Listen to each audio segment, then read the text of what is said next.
Yeah, and you mentioned some critical areas. That the relationship with the board is critical, Yes. and the relationship with the finance committee is critical. Yes. Having those strengths, the finance committee will give recommendations to the board. They will back the decisions that you make, as long as they're obviously a part of and part of those discussions.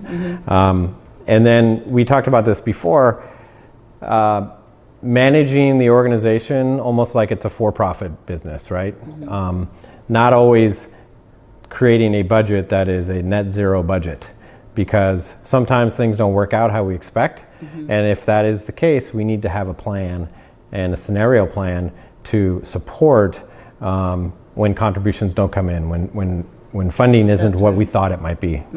In fact, that's where a deeper level of reserves really makes a difference during a time like this, where you're seeing those lower numbers in funding from a lot of different sources. You know, even governments giving out less funding than they did. There were a lot of extra grants available during the COVID time that aren't available now. And so being able to draw on those reserves that you may have built up during the pandemic period, and now using those to kind of fill in what might be a deficit budget for the year is really critical. And then looking forward, you know, even beyond the next 12 months into the and being more strategic about what those funding sources are going to be for you, for your organization, and being in some cases more particular about what funding you go after, and make sure that it meets your programmatic objectives, and that you don't kind of leave money on the table that's been awarded but that you can't technically use in the ways that you would need to suffice for the reporting.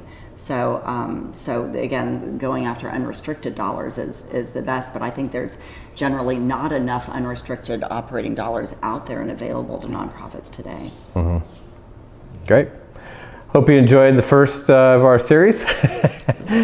And we'll be back to talk about the next topic. Looking forward to it. Yeah.